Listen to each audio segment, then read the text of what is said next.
ஆண்டவரும் அருமை இரட்சகருமாகிய இன்ப இயேசு கிறிஸ்துவின் இனிதான நாமத்தினாலே உங்களுக்கு என் அன்பின் வாழ்த்துக்கள். இன்றைய நாளிலே சற்று நேர சிந்தனைக்காய் தேவ சமூகத்திலே அவளோடு எதிர்பார்க்கின்ற தேவ ஜனத்தை தேவனுடைய ஆவி மூடட்டும், அனல் கொண்டு எழுப்பப்படுவீர்களாக. இந்த வலையொலியின் மூலமாக டேவித் ஜீசஸ் என்கின்ற தினசரி தொகுப்பில் இந்த வலையொலியின் மூலமாக இணைந்திருக்கின்ற உங்களை மாராநாதா ரிவைவல் சர்ச் கத்தார் சார்பாக மிகவும் மகிழ்வுடன் வாழ்த்துகின்றேன். தேவனுடைய நாமம் மகிமைப்படுவதாக. ஆமேன். இன்றைய நாளுக்கான வார்த்தை மத்தேயு எழுதின சுவிசேஷம் 5வது அதிகாரம் அதன் 44வது வசனம். உங்களை துன்பப்படுத்துகிறவர்களுக்காக ஜெபம் பண்ணுங்கள்.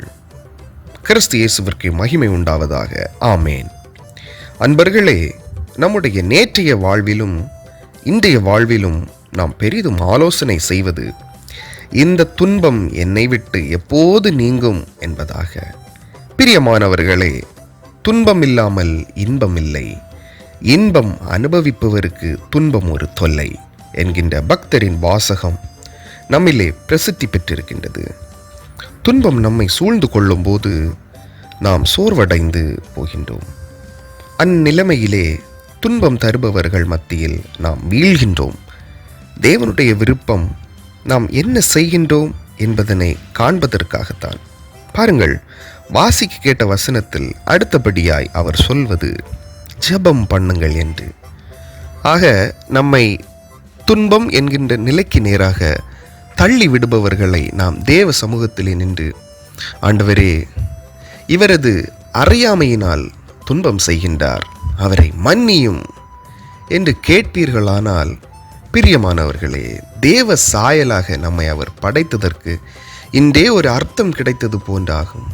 ஆகவே இரக்கம் செய்கின்ற குணம் நம்மிலே காணப்பட வேண்டும். இன்றைய நாள் முதலே இதை நாம் கடைபிடிப்போம். தேவ ஆசீர்வாதங்களை ஏற்ற நேரத்திலே பெற்றுக்கொள்ள தயாராக இருப்போம். தேவன் நம்மை வழி நடத்தட்டும். ஒரு விசை கண்களை மூடலாமா? அன்பின் நல்ல தேவனே, கிருபையின் காரணரே, உமக்கு ஸ்தோத்திரம். எங்களை துன்பப்படுத்துகின்றவர்களுக்காக வேண்டுதல் செய்யுங்கள் என்று இரக்க குணத்தை எங்களுக்கு நீர் என்று இப்போதை காண்பித்தமைக்காக உமக்கு துதி கனம் மகிமை முழுவதுமாக செலுத்துகின்றோம். தேவ நாமம் மகிமை அடைவதாக. உமக்கு கோடான கோடி ஸ்தோத்திரம் ஐயா. ஜெபம் செய்வதற்கு ஒரு வாய்ப்பினை கொடுத்திருக்கின்றீர். அதை முழுவதுமாக நாங்கள் கடைபிடிக்க ஏற்ற காரியங்களை செய்வீராக. உமக்கே நன்றி. இன்ப இயேசு கிறிஸ்துவின் நல் நாமத்தில் ஜெபிக்கின்றோம். எங்கள் ஜெபம் கேளும் ஜீவனுள்ள நல்ல தேவனே. ஆமேன், ஆமேன், ஆமேன். பிரியமானவர்களே, நம்மை துன்பப்படுத்துகிறவர்களுக்காக நாம் ஜெபிப்போம், அவர்களை நாம் மன்னிப்போம். தேவனுடைய சமூகத்திலே நாம் ஜெயம் பெறுவோம். இன்றைய நாளிலும் தேவன் நம் மத்தியிலே வாசம் செய்வாராக. ஆமேன்.